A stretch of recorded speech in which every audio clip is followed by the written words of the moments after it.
Hello my dear students. Class 11th का एक महत्वपूर्ण chapter the ailing planet the green movements role, इसके short answer type question को पढ़ने जा रहे हैं। अगर एनसीईआरटी बेस्ड क्वेश्चन आंसर नहीं देखा है तो उसकी भी लिंक डिस्क्रिप्शन बॉक्स में पड़ी है, जाकर देख लीजिएगा। एग्जाम ओरिएंटेड क्वेश्चन आंसर हैं ये, आपके एग्जाम के लिए महत्वपूर्ण होंगे और बहुत ईजी हैं। शॉर्ट आंसर टाइप क्वेश्चन, लघुत्तरी प्रश्न है। विच मूवमेंट डज नानी पालकीवाला रिफर टू? नानी पालकीवाला किस आंदोलन का उल्लेख करते हैं? How popular do you think it is? आपको क्या लगता है यह कितना लोकप्रिय है? Answer, the author Nani Palkhivala refers to green movement. तो लेखक नानी पालकीवाला हरित आंदोलन का उल्लेख करते हैं। It has very popular among the people of all countries. यह सभी देशों के लोगों के बीच बहुत लोकप्रिय हो गया है। It started nearly 25 years ago. तो यह लगभग 25 साल पहले शुरू हुआ था।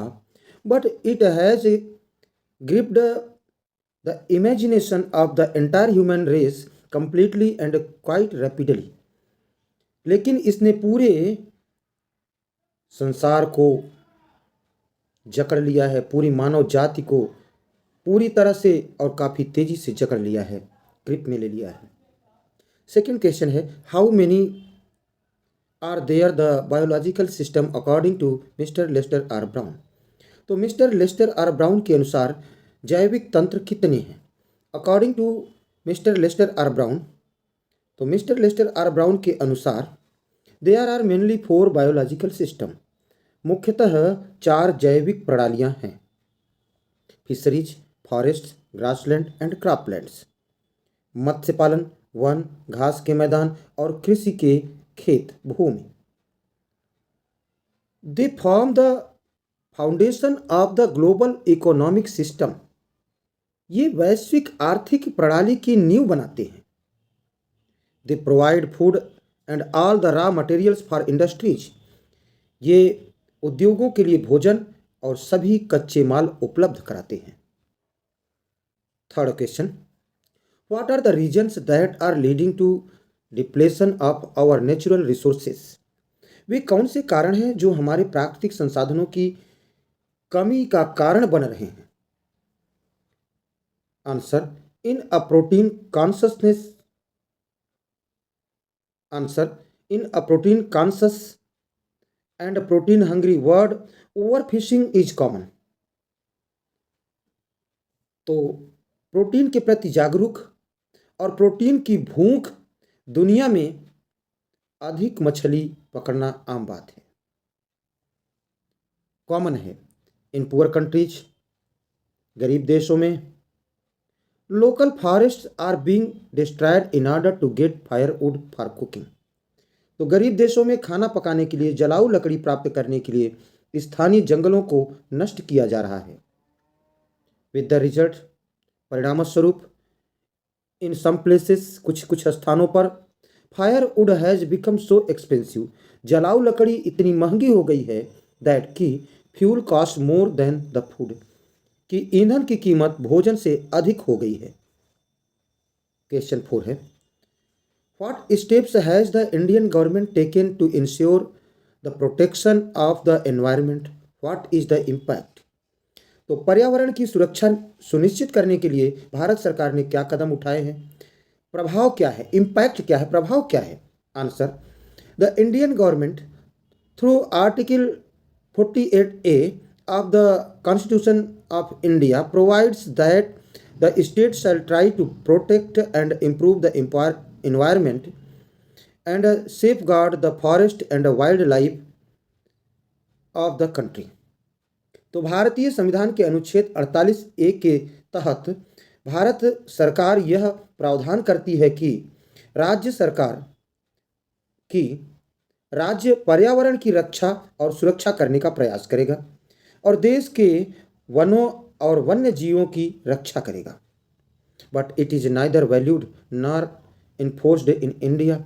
लेकिन भारत में न तो इसे महत्व दिया जाता है और न ही लागू किया जाता है। Question 5, why is growing population harmful to the world's progress? बढ़ती जनसंख्या विश्व की प्रगति के लिए हानिकारक क्यों है?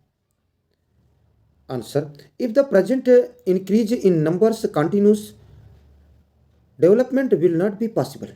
यदि संख्या में वर्तमान वृद्धि जारी रही तो विकास संभव नहीं होगा। The rich are getting richer, अमीर और अमीर हो रहे हैं। The poor produce more children, गरीब अधिक बच्चा पैदा करते हैं। More children do not mean more workers, ज्यादा बच्चों का मतलब ज्यादा मजदूर नहीं है। It will increase unemployment only, इससे बेरोजगारी ही बढ़ेगी। People would die of hunger, लोग भूख से मरेंगे।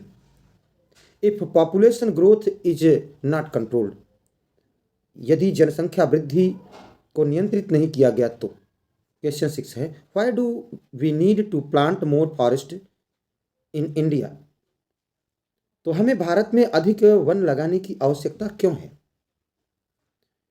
Answer, we have to plant more forest in India because if there are no forest, यहाँ देयर की स्पेलिंग गलत है, THERE कर लीजिएगा।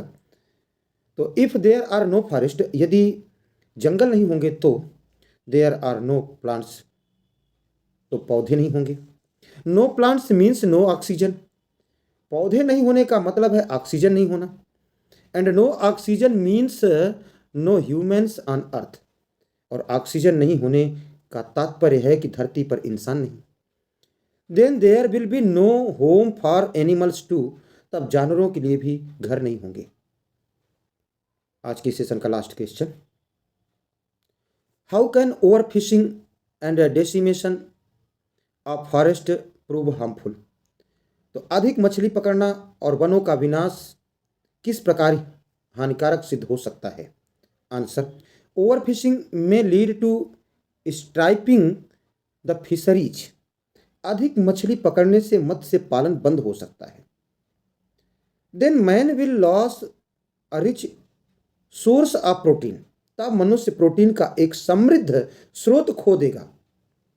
The decimation of forest will harm ecology, वनों के विनाश से पारिस्थितिकी को नुकसान होगा। मोreover, several species of life that live in forest will face extinction, इसके अलावा वनों में रहने वाली जीव प्रजातियां, कई प्रजातियों को विलुप्त होने का सामना करना पड़ेगा। Thanks for watching.